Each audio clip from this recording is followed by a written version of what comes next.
Good morning dear students. जो इससे पहले वाला जो लेक्चर था हमने उसमें साइक्लो एडिशन रिएक्शन के बारे में स्टडी किया, और साइक्लो एडिशन रिएक्शन जो हमने स्टडी किया है वो with reference to cyclobutane derivative के बारे में स्टडी किया है कि हम साइक्लोब्यूटेन को कैसे सिंथेसाइज कर सकते हैं उस रिएक्शन में। अब जो हमें रिएक्शन स्टडी करनी है, सिंथेसिस रिएक्शन सेम है, 2+2 साइक्लो एडिशन रिएक्शन है, लेकिन जो हमारे जो रिएक्टेंट है वो चेंज हो जाएंगे। हमारे पास इसमें कोई अनसैचुरेटेड कंपोनेंट के साथ हम जो फ्री कार्बिन या कार्बिनोइड के प्रेजेंस में रिएक्शन को प्रोसीड कराएंगे। अब हमें जो स्टडी करनी है वो सिंथेसिस ऑफ साइक्लोब्यूटेन, ना सिंथेसिस ऑफ साइक्लोब्यूटेन को नहीं स्टडी करना है, सिंथेसिस ऑफ साइक्लोप्रोपेन, क्योंकि वो भी हमारे पास 2+2 साइक्लो एडिशन रिएक्शन में आती है और वो भी हमारे सिलेबस में इंक्लूडेड है। सिंथेसिस ऑफ साइक्लोप्रोपेन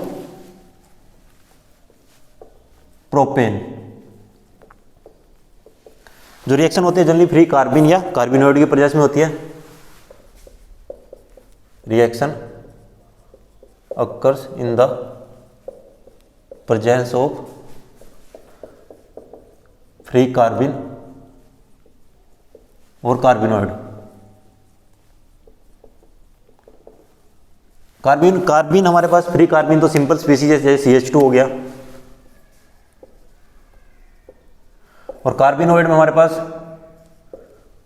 CCl2 या कुछ मतलब हेलो कार्बिन, कोई डिफरेंट तरह की सब्स्टिट्यूटेड कार्बिनोइड हो सकती है, या कोई इस तरह की स्पीसीज हो सकती है जो हमें कार्बिन प्रोवाइड करे। कोई इस तरह की स्पीसीज हो सकती है जो हमें इस तरह की स्पीसीज प्रोवाइड करे, उसको हम जनरली बोलते हैं कार्बिनोइड्स, उनको हम बोलते हैं कार्बिनोइड्स। और जो रिएक्शन होती है जनरली ये होती है रिएक्शन डाईएजोमीथेन की, जो हम कार्बिन की जनरेशन करते हैं, जनरेशन ऑफ कार्बिन की अगर मैं बात करूँ, वो हम जनरेट करते हैं कार्बिन को डाईएजोमीथेन से। मेरे पास एक डाईएजोमीथेन है, यहाँ पे क्या होता है, फोटोकेमिकली में क्या होता है, नाइट्रोन यहाँ से रिलीज होगी, तो उसके बाद जो मेरे पास बनता है वो कार्बिन बनता है। This one is the free carbene. और कार्बिन भी हमारे पास दो टाइप के होते हैं, singlet and triplet. Singlet and triplet ये हमने फर्स्ट चैप्टर में पढ़ा है कि हमारे पास, सेकंड चैप्टर में हमने this one is the third chapter, this one is the third chapter जो हमने स्टडी किया है कि जो हमारे पास कार्बिन्स होते हैं वो टू तरह के कार्बिन्स होते हैं, सिंगलेट कार्बिन्स एंड ट्रिपलेट कार्बिन्स। रिएक्शन किस तरह से होते हैं एक बार हम रिएक्शन देख लेते हैं, उसके बाद हम फिर इसमें आगे डिस्कस करेंगे। जैसे मेरे पास ये कोई रिएक्टेंट है और इसकी मैं रिएक्शन करा रहा हूँ कार्बिन के साथ। मैं इसको यहाँ ना लिख के यहाँ लिख देता हूँ, तो मेरे पास जो प्रोडक्ट बनता है methyl cyclo, this one is the methyl cyclopropane. जो ये स्पीसीज है क्या, साइक्लोप्रोपेन है।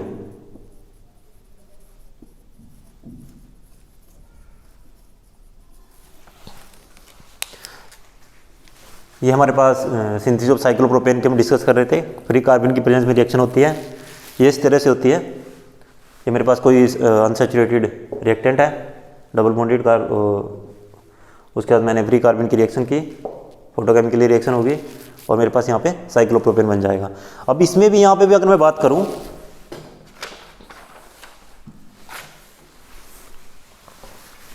जो मेरे पास मिथाइलिन स्पीसीज है,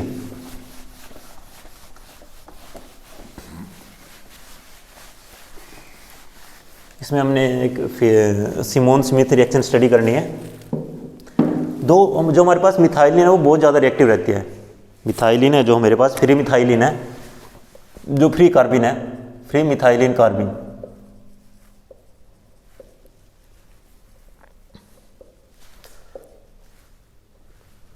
इज वेरी रिएक्टिव। और आपको पता है कि जो रिएक्टिव स्पीसीज है वो साइड प्रोडक्ट देगी, क्योंकि जो रिएक्टिव स्पीसीज है वो इंसर्शन रिएक्शन को बहुत ज़्यादा शो करेगी। यहाँ पे जनरली इंसर्शन रिएक्शन होती है, वैसे साइक्लो एडिशन रिएक्शन है, इंसर्शन रिएक्शन नहीं है। तो जो हमारे पास फ्री कार्बन स्पीसीज है बहुत ज़्यादा रिएक्टिव है, रिएक्टिव होने की वजह से वो बहुत ज़्यादा साइड प्रोडक्ट देती है। Free methylene carbon is very reactive and gives side product. और जब ये कोई रिएक्शन में साइड प्रोडक्ट बन रहा है तो वहाँ पे हम जो डिजायर्ड प्रोडक्ट हम चाहते हैं, जो भी डिजायर्ड प्रोडक्ट हम वहाँ पे चाहते हैं, तो उसकी जो यील्ड होगी वो वहाँ पे कम हो जाएगी। तो इसलिए जो फ्री कार्बन की जो हमारे पास रिएक्शंस है वो इतनी ज़्यादा हमारे पास इफेक्टिव नहीं है अगर हम कोई साइक्लोप्रोपेन डेरिवेटिव को हम सिंथेसाइज करना चाहते हैं। उसके लिए चलिए हम यूज करते हैं हेलोकार्बिन्स। हेलोकार्बिन की जो रिएक्टिविटी है वो कम है, और रिएक्टिविटी कम होने की वजह जो रिएक्शन रहती है वो सिलेक्टिव रिएक्शन रहती है। और सिलेक्टिव रिएक्शन रहने की वजह से होता क्या है कि उसमें जब रिएक्शन सिलेक्टिव है तो जो हम प्रोडक्ट बनाना चाहते हैं, जो डिजायर्ड प्रोडक्ट हम चाहते हैं अपनी रिएक्शन में, वो हम इजीली सिंथेसाइज कर सकते हैं। हेलोकार्बिन्स होते हैं हमारे पास। हमने अपने रेमर-टिमर रिएक्शन पढ़ी होगी, उसमें भी हेलोकार्बिन की इन्वॉल्वमेंट रहती है। मैं उस पर नहीं जाऊँगा यहाँ पे। हेलोकार्बिन को हम जनरेट करने के लिए हमें कोई बेस चाहिए।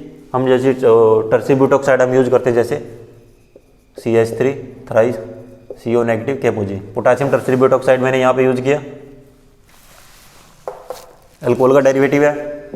और मेरे पास यहाँ पे जैसे this one is the CHCl3, ये मैंने क्लोरोफॉर्म लिया यहाँ पे। ये क्या करेगा, यहाँ से हाइड्रोजन को एब्स्ट्रैक्ट करेगा,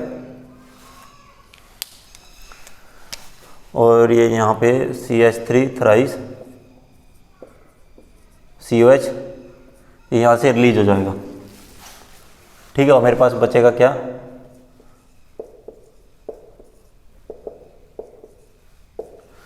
ये मेरे पास यहाँ पे एक स्पीशीज बचेगी, और इसके साथ यहाँ पे रहता है K पॉजिटिव पोटेशियम, क्योंकि जो पोटेशियम आयन है उसके साथ यहाँ पे आ जाएगा। उसके बाद यहाँ से क्लोरीन रिलीज होता है, और मेरे पास वही same dihalocarbenes plus Cl negative, this one is the डाईक्लोरोकार्बिन।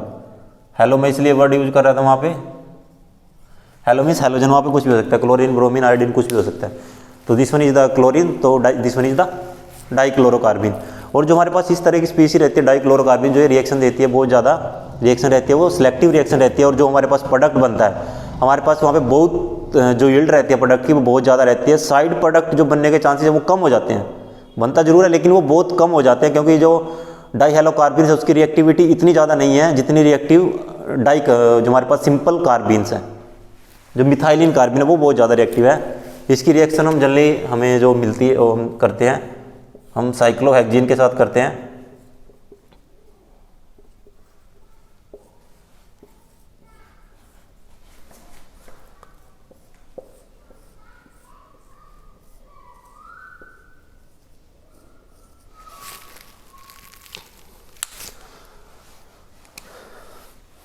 ये इस तरह से, और साथ में मैं इसके एक बार रिएजेंट भी लिख देता हूँ, क्योंकि हमने इसको जनरेट कहाँ से किया है, क्लोरोफॉर्म और पोटेशियम टर्सरी ब्यूटॉक्साइड से, दिस वन K पॉजिटिव। ठीक, पोटेशियम टर्सरी ब्यूटॉक्साइड को जब क्लोरोफॉर्म के साथ रिएक्शन करेंगे डाईक्लोरोकार्बिन बनेगा। डाईक्लोरोकार्बिन इसके साथ रिएक्शन देके फोटोकेमिकली इंड्यूस्ड रिएक्शन होती है, हमारे पास ये प्रोडक्ट बन जाएगा। अब इस प्रोडक्ट की अगर मैं नेमिंग की बात करूँ, this one is the bicyclo compound. Bicyclo compound है क्योंकि यहाँ पे जो कार्बन है, जो ये सिंगल बॉन्ड है यहाँ पे इन दोनों ने ब्रिज्ड में शेयर किया हुआ है। 1 2 3 4 5 6 7, तो क्या 7 पे क्या 7 डाईक्लोरो बाईसाइक्लो क्योंकि दो साइक्लिक हो गए, दिस वन बाईसाइक्लो। सॉरी मैं इसको थोड़ा ऊपर लिख लेता हूँ, आप लोगों को यहाँ पे दिखेगा नहीं, मैं ऊपर ही कर देता हूँ इसका नोमेनक्लेचर है जो यहाँ पे 7 डाईक्लोरो बाईसाइक्लो। उसके बाद ये यहाँ पे आगे जगह नहीं है तो मैं इसको यहाँ पे लिख रहा हूँ। उसके बाद हम स्क्वायर ब्रैकेट, टोटल कार्बन कितने हैं 7 हेप्टेन। और यहाँ पे क्या लिखते हैं हम, ध्यान से देखना, यहाँ पे कितने कार्बन है 1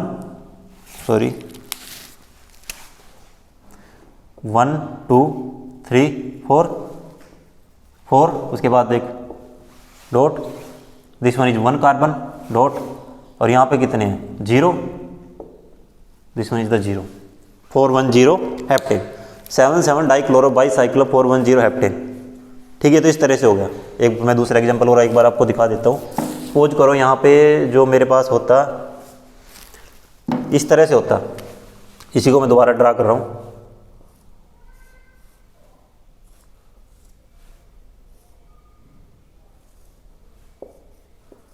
क्लोरीन ये होता, अगर मेरे पास ये होता तब मैं क्या करता 1 2 3 4 5 6 7 डाईक्लोरो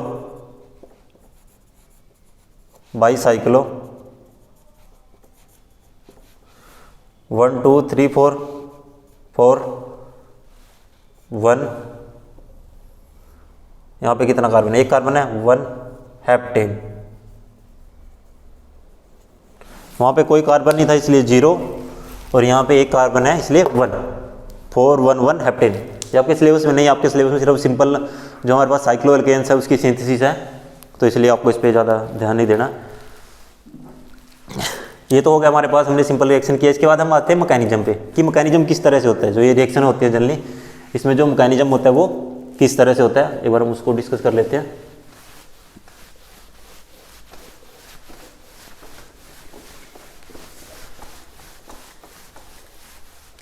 मैकेनिज्म की अगर मैं बात करूं, सबसे पहले तो हमारा यही है कि हमें कार्बन को जनरेट करना है। जो हमें करना है वो कार्बन को जनरेट करना है। अब कार्बन जनरली कार्बन को जनरेट करने के लिए हमारे पास एक ही रिएक्शन नहीं है, बहुत सारी रिएक्शन है, लेकिन मैं जो यहाँ पे डिस्कस करूँगा सिर्फ एक ही रिएक्शन को हम यहाँ पे डिस्कस करेंगे। जो हम यहाँ पे डिस्कस करेंगे वो सिर्फ एक ही रिएक्शन को डिस्कस करेंगे। जैसे हम डाइआज़ोमीथेन से कार्बन को जनरेट करने हैं, तो हमारे पास दो तरह की, मैं लिख सिंपली रहा हूँ, लेकिन हमारे पास दो टाइप के कार्बन जनरेट होते हैं। This first one is the singlet carbon and the second one is the triplet carbon. Singlet carbon जो जनरेट होते हैं वो तब होते हैं जब हम रिएक्शन को कराते हैं सोल्यूशन फेज में।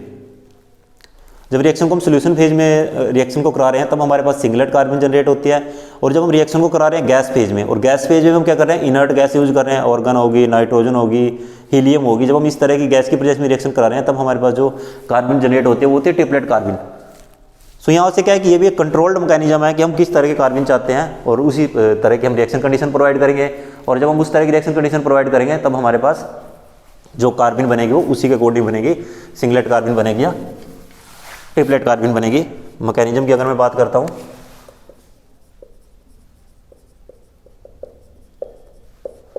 जैसे वही CH2 N positive triple bond N, photochemically reaction है, नाइट्रोजन रिलीज होगी plus N2, this one is methylene carbon, this one is the methylene carbon, nitrogen वहां से रिलीज होगी। अब मेरे पास टू टाइप की कार्बन होती है, singlet carbon, singlet carbon, singlet carbon को मैं रिप्रेजेंट कर रहा हूं इस तरह से। This one is the singlet carbon, singlet carbon in generates in solution phase, ये हम कह सकता हूँ forms in solution phase. Solution phase में होती है। और ट्रिपलेट कार्बन की जो जनरेशन होती है वो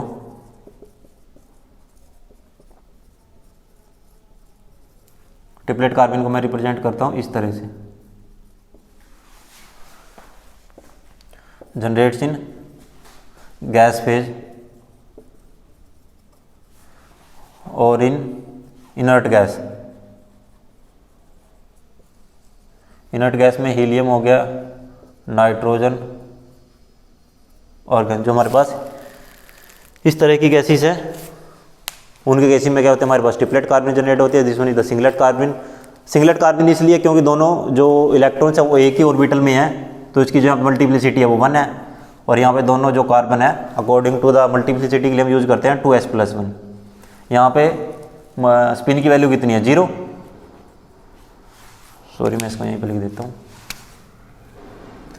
2s+1 के अकॉर्डिंग जब मैं इसकी मल्टीप्लिसिटी निकालूंगा, s कितना है यहाँ पे, इसके लिए वैल्यू कितनी है +1/2, और इसके लिए -1/2 +1/2 -1/2 0, तो 2 × 0 + 1 कितना 1। This one is the singlet carbon. और इसके केस में अगर मैं बात करूँ, इसके लिए वैल्यू कितनी है +1/2 -1/2। ये दोनों जो +1/2 ये जो दोनों इलेक्ट्रॉन रहते हैं वो डिफरेंट ऑर्बिटल्स में होते हैं। जो दोनों इलेक्ट्रॉन होते हैं वो डिफरेंट ऑर्बिटल में होते हैं। तो +1/2 +1/2 1, 2 × 1 + 1, 2 × 1 + 1 इज द 3, तो this one is the triplet and this one is the singlet carbon. This one is the singlet carbon and this one is the triplet carbon. तो यहाँ से हम सिंगलेट और ट्रिपलेट कार्बन का पता कर सकते हैं कि ट्रिपलेट कार्बन कब जनरेट होगी और सिंगलेट कार्बन की फॉर्मेशन हम कैसे कर सकते हैं। उसके बाद आता है हमारे पास स्टेप्स 2 में कि हमारे पास जो एडिशन होता है कार्बन का वो कैसे होता है। जो मैंने बात की थी कि हमारे पास साइड प्रोडक्ट के चांसेस ज़्यादा रहते हैं कार्बन के केसेस में, हम उसको डिस्कस करेंगे। मैं दोनों को डिस्कस करूंगा कि जब सिंगलेट कार्बन का एडिशन होगा तब कैसे होगा और जब जो ट्रिपलेट कार्बन का एडिशन होगा तब हमारे पास रिएक्शन किस तरह से होगी। अब सिंगलेट कार्बन के केस में अगर मैं बात करता हूं,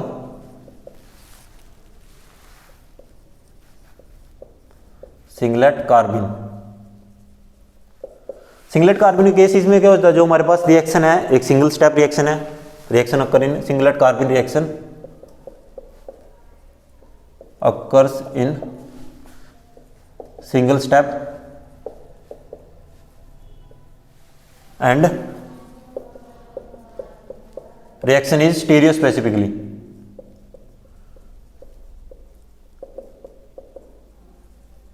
stereospecifically means मतलब क्या होता है कि हमारे पास stereospecific एक ही प्रोडक्ट बनेगा specific.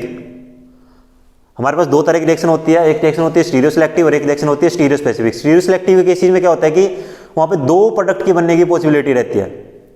There is the possibility of the two type of product, लेकिन एक मेजर बनेगा एक माइनर बनेगा। स्टीरियो स्पेसिफिक में क्या होता है कि प्रोडक्ट ही एक बनेगा, स्पेसिफिकली एक ही प्रोडक्ट बनेगा। जैसे सिस जो हमारे पास रिएक्टेंट होगा सिस प्रोडक्ट देगा और जो ट्रांस हमारे पास जो रिएक्टेंट होगा वो ट्रांस प्रोडक्ट देगा। मीन्स जो स्टीरियोकेमिस्ट्री रहती है वो रिटेन्ड रहती है। स्टीरियोकेमिस्ट्री क्या रहेगी, जो रिटेन्ड रहेगी। मीन्स सिस देगा और ट्रांस क्या देगा, हमारे पास वहां पे ट्रांस देगा। हम देख लेते हैं, जैसे मेरे पास this one is the CH3 C double bond C CH3 H this one is the cis. और मैं बात कर रहा हूँ सिंगलेट कार्बन की, इस चीज़ को ध्यान रखना। There is the singlet carbon को मैं इसलिए इसको इस तरह से रिप्रेजेंट कर रहा हूँ। CH2 रिएक्शन हुई फोटोकेमिकली प्रेजेंस में होगी और जो मेरे पास प्रोडक्ट बनेगा,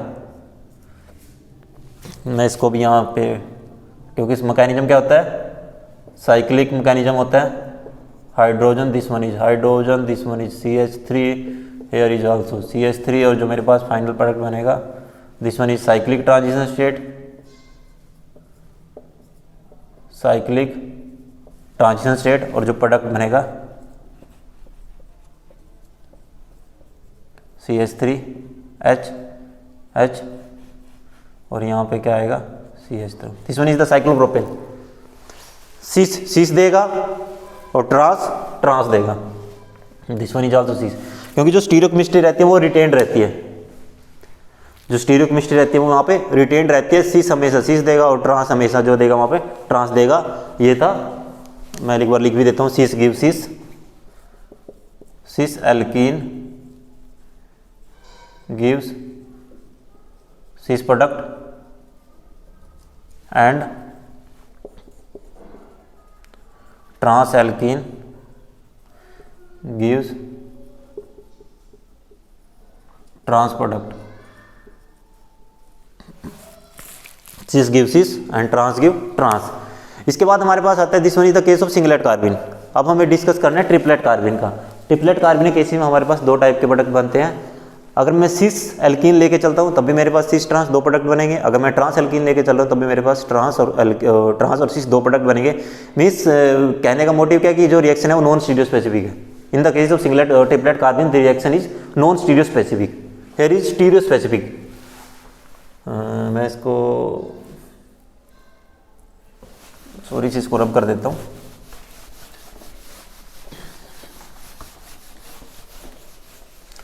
और मैं यहाँ से थोड़ा सा ये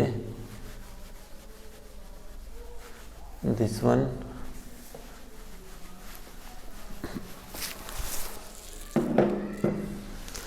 ट्रिपलेट कार्बन के केस में क्या है कि हमारे पास रिएक्शन क्या है,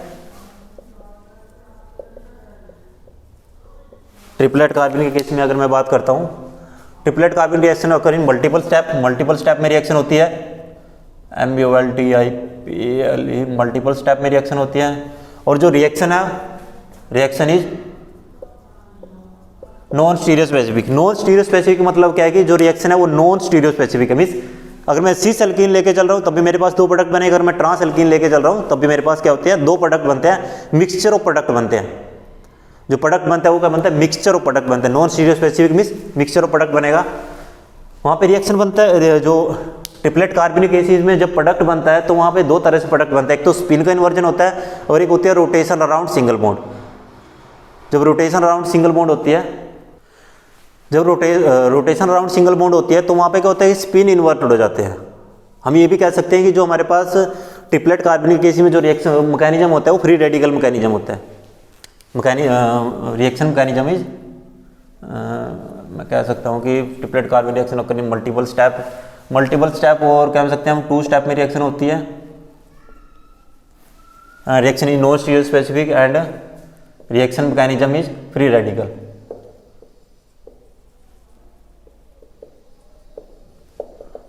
reaction mechanism is free radical.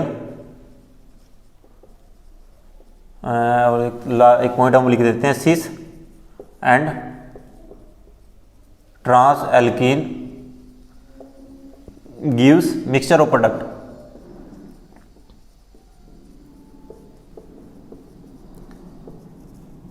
जो हमारे पास सिस और ट्रांस एल्कीन है वो मिक्सचर ऑफ प्रोडक्ट देगी। हम उसको देखेंगे कि मिक्सचर ऑफ प्रोडक्ट हमारे पास कैसे बनता है। ये हो गया। मैं इसको ऊपर से स्टार्ट कर लेता हूँ क्योंकि वहाँ पे स्पेस की कमी रह सकती है। जैसे मेरे पास सिस एल्कीन है,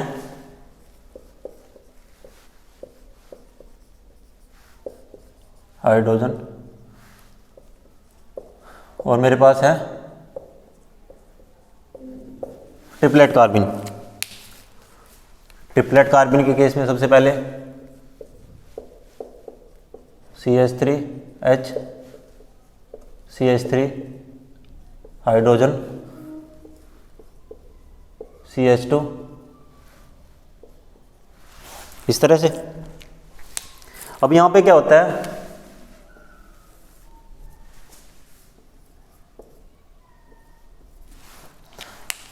rotation around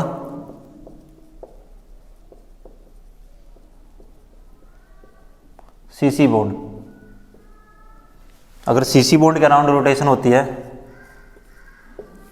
CH3H CH3 hydrogen CH2, तो जो इसका जो स्पिन रहेगा वो किस तरह से रहेगा, ये हो गया। उसके बाद क्या होगा, स्पिन इन्वर्जन होगा।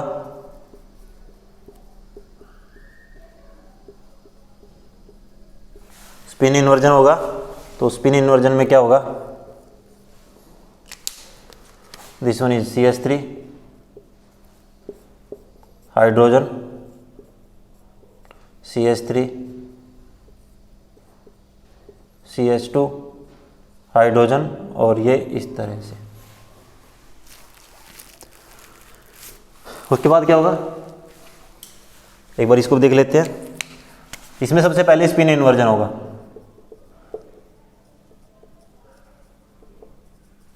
अब आप लोग सोच रहे होंगे कि ये कैसे पता चला कि यहाँ पे स्पिन इन्वर्जन होगा पहले, यहाँ पे रोटेशन अराउंड CC बॉन्ड होगी, ये सब चीज़ें हमें कैसे पता चली। एक्चुअल में हुआ क्या कि जब हमने सिस एल्कीन को ट्रिपलेट कार्बन के साथ रिएक्शन की तो हमारे पास मिक्सचर ऑफ प्रोडक्ट बने, एक सिस प्रोडक्ट बना, एक ट्रांस प्रोडक्ट बना। अब सिस प्रोडक्ट और ट्रांस प्रोडक्ट कैसे बने उसको प्रेडिक्ट करने के लिए, उसको एक्सप्लेन करने के लिए मैकेनिज्म आया है।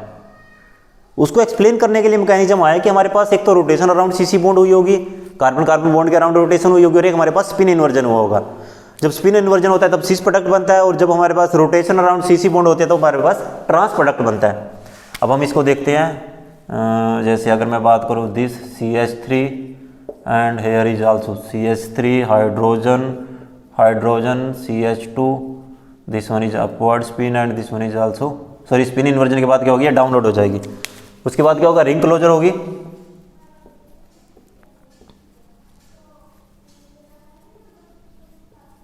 रिंग क्लोजर के बाद क्या होगा, CH2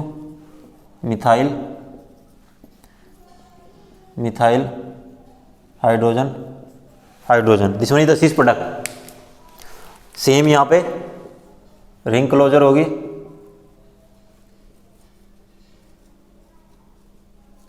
रिंग क्लोजर में क्या होगा, methyl hydrogen CH2. This one is the trans and this one is cis.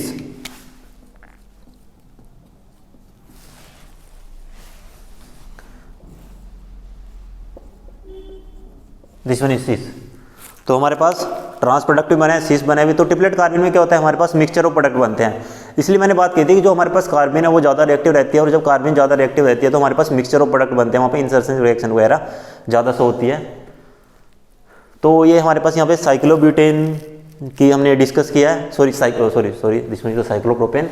हमने साइक्लोप्रोपेन का डिस्कस किया है. कार्बन की प्रेजेंस में रिएक्शन कैसे होती है, कार्बिनोइड हमने डिस्कस किया था. डाइक्लोरोकार्बन के बारे में हमने डिस्कशन किया. और उसके साथ साथ हमने जो सिंगलेट एंड ट्रिपलेट कार्बन है हमारे पास, सिंगलेट एंड ट्रिपलेट कार्बन को भी डिस्कस किया है कि जो सिंगलेट और ट्रिपलेट कार्बन है हमारे पास, उस केस में जो हमारे पास मिक्सचर ऑफ प्रोडक्ट बनते हैं वो कैसे बनते हैं. कब हमारे पास एक ring rotation around CC bond हो सकती है, और हमारे पास ट्रिपलेट कार्बन केसेस में स्पिन इन्वर्जन हो सकता है. और जो हमारे पास सिंगलेट कार्बन है उस केस में जो रिएक्शन होगी हमारे पास वो स्टीरियो स्पेसिफिकली होगी, और जो ट्रिपलेट कार्बन केसेस में जो हमारे पास रिएक्शन होगी नॉन स्टीरियो स्पेसिफिकली होगी. तो ये हमारा सेकंड वीडियो लेक्चर था synthesis of cycloaddition reaction, और हम कह सकते हैं कि पेरिसाइक्लिक रिएक्शन. हमें 2+2 साइक्लो एडिशन रिएक्शन स्टडी करनी है. उसमें हमने साइक्लोब्यूटेन के बारे में डिस्कस किया एंड साइक्लोप्रोपेन के बारे में डिस्कस किया. इसके बाद हमारी एक रिएक्शन हो रहा है सिमोन स्मिथ रिएक्शन, उसको हम नेक्स्ट वीडियो लेक्चर में डिस्कस करेंगे. Thank you. आई होप आपको ये समझ में आया होगा.